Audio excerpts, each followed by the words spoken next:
Phenomena. Bum, bum, ba-da-dum. Phenomena. Bum, ba-da-dum. Phenomena. Bum, bum, ba-da-dum.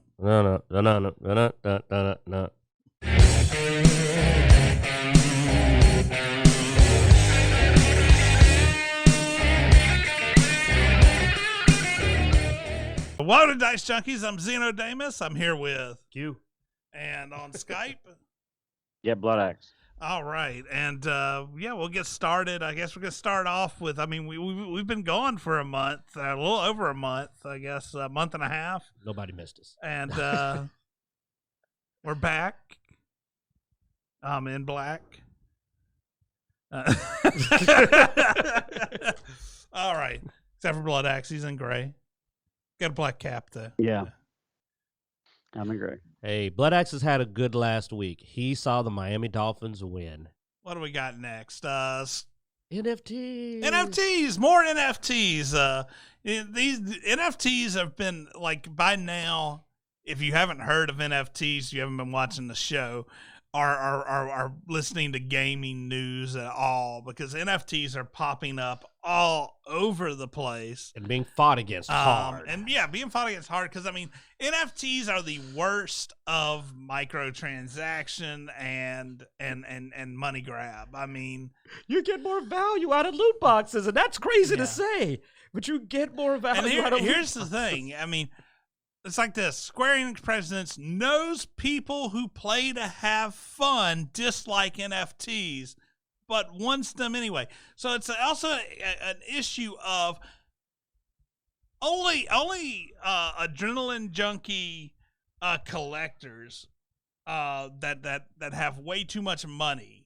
And suckers, because, I mean, NFTs aren't real in a lot of ways. Like, well, I mean, it's hard to say they're not real in a lot of. Okay, look, I would have called them fake and completely, like, I'd have even less interest in NFTs if it wasn't because of Bitcoin. I'll be honest. I was one of those people who said Bitcoin's stupid. It's not real. oh no, we all missed the train on that. I still regret it, like not putting it on Bitcoin. But that's different from the gaming version of NFTs, though, man. But NFTs is sort of like Bitcoin. It is a digital property.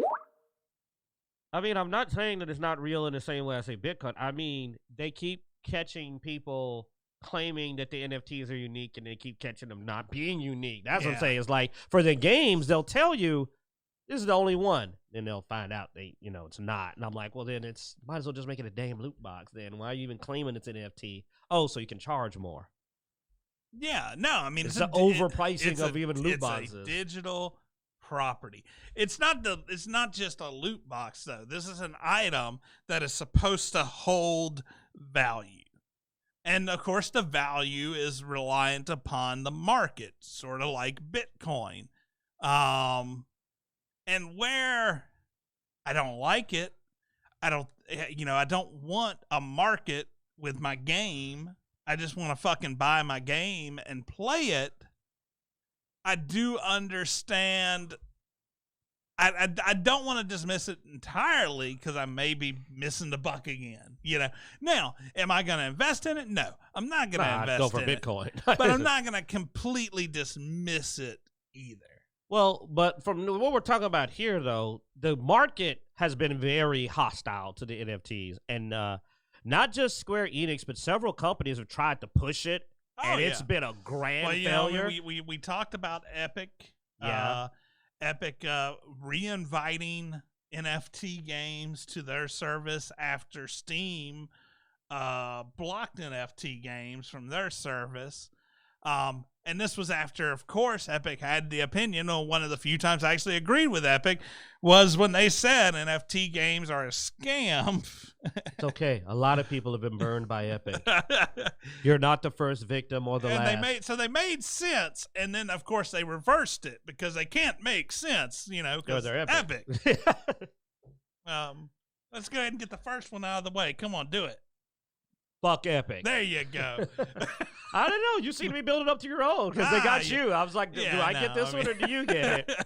Because I could tell you were like, I agreed with them. And it's like, they burned you. And I'm like, yes, don't trust Epic. That's what you do. But yeah, now to see Square Enix get into it, which is sad because, I mean, I do like JRPGs, and Square Enix is the biggest source of JRPGs. I've been a big Square Enix guy since Final Fantasy 2. Actually, 1. I go all the way back, man. I'm one of those people that played the Japanese ones that just came over a few years ago. I'm a big Square Enix guy. Yeah, I played the offsuit, Secret of Mana. What was the other one where you had the dog? Secret of Nevermore.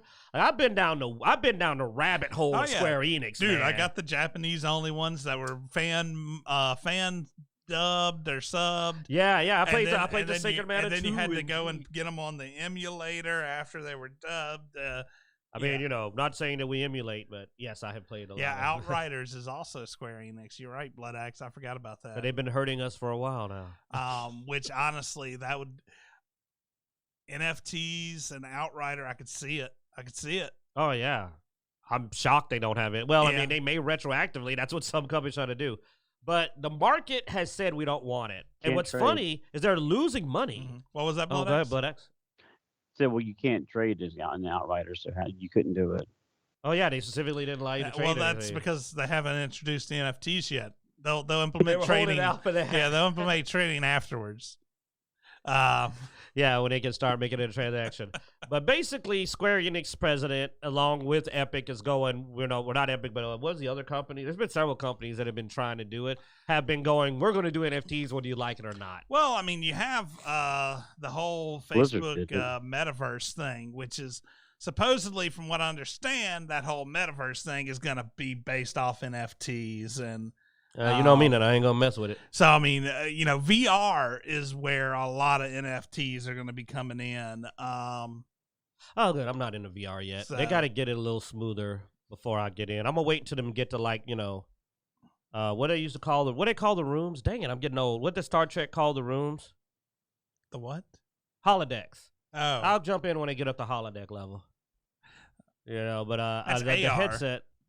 Excuse me, AR. Goddamn, you are a tech guy. AR, pardon me. But when they get up to, not having to wear so much gear, or when they get up to at least Sword Art Online, which I have heard. I saw some stuff that they're working on that. Have you not been keeping up with that? Like, they've been trying to get they're trying to work on the lay down. I'm like, okay. I can get into that. But, I'm not going to stumble around my dang room and throw my knee out and break my computer and, I already fall over crap now. I don't need to put a big clunky headset on. But NFTs are bullshit. That's my opinion. You're the specialist, but I already don't like the idea. I'm not a fan. We'll see what happens with them. But I won't participate. You'll break, but I ain't going to participate. I'm stubborn. What about you, Blood Axe? What do you think? Yeah, I mean, it's just another way that people will find ways to make money, and whether you're lucky or grinder, or whether you're able to exploit the system, you're still going to find ways to capitalize on the digital market. I've played lots of games where I've actually sold content. I've sold cards. I've sold accounts for over $1,000. So I've benefited. I've actually recouped more than what I've spent on games.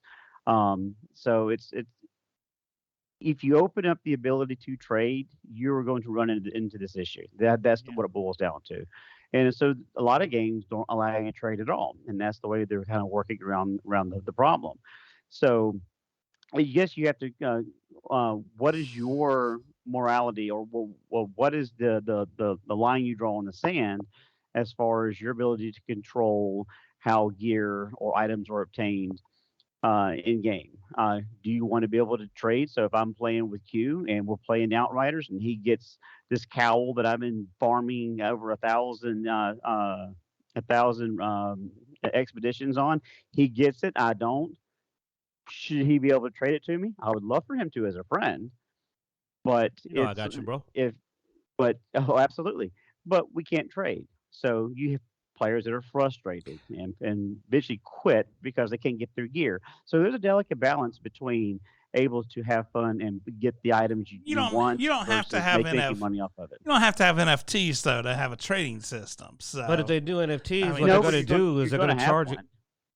Go ahead. Yeah, you're going to create your own NFT anyway. Whether it be like the Blizzard market back in the day, which was absolutely PayPal insane. exists, so yeah. I will say I made a lot of money off of Diablo 3. So yes. So I mean, it depends on the game, and it depends on how popular it is. Like Diablo style, I mean, that was an absolutely madhouse market. And now you can't trade at all. EverQuest. Back in the day, EverQuest. So but I was going to. I don't have a problem with it. I don't have a problem with it at all. But I would rather have a market to where it protects the buyer versus I'm sending you a PayPal money and hopefully I get my gear, or go on to eBay and buy it and hopefully I'll get my gear.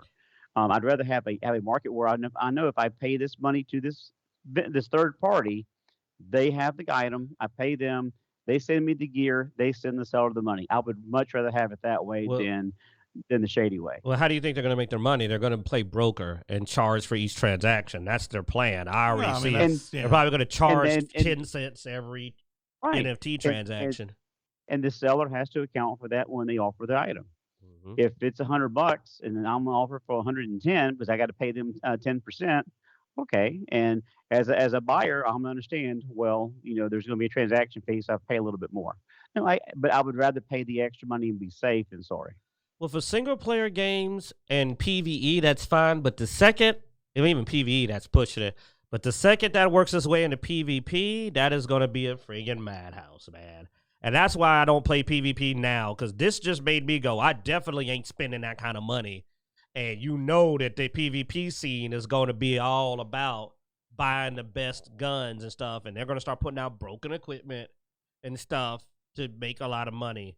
But, this will create that one thing that we read in our web novels all the time, the pro gamer that makes himself, it's like that's all he does is farm items and sells them. Because this concept has existed in fictional novels that we've read a lot of times. In real world as well. It's just, it's normally done a little shadier. I'm talking about it becoming like a Blood worldwide. Axe said, you buy something and hope that you get it, hope the trade goes through. Or I'm talking about the extreme version where people are paying their house note with it though. Like all I do is farm items all day. It still exists. Oh wow, they get up to that amount? Yes.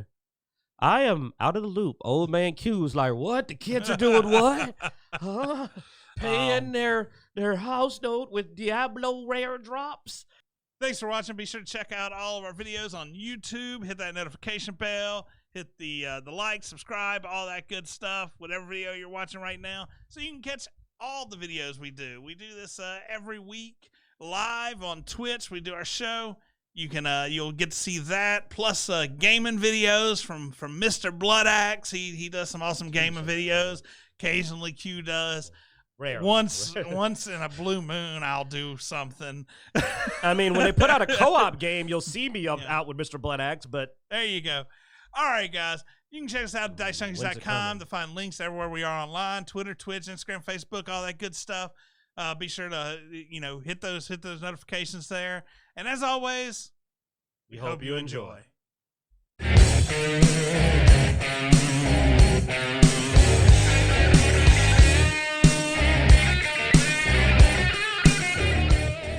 Well, here, you know what? I just realized what I'm going to call it. Like, sports games from EA are the roguelikes of sports games. Because every new game, you lose all your shit and start over. Because that's what happens.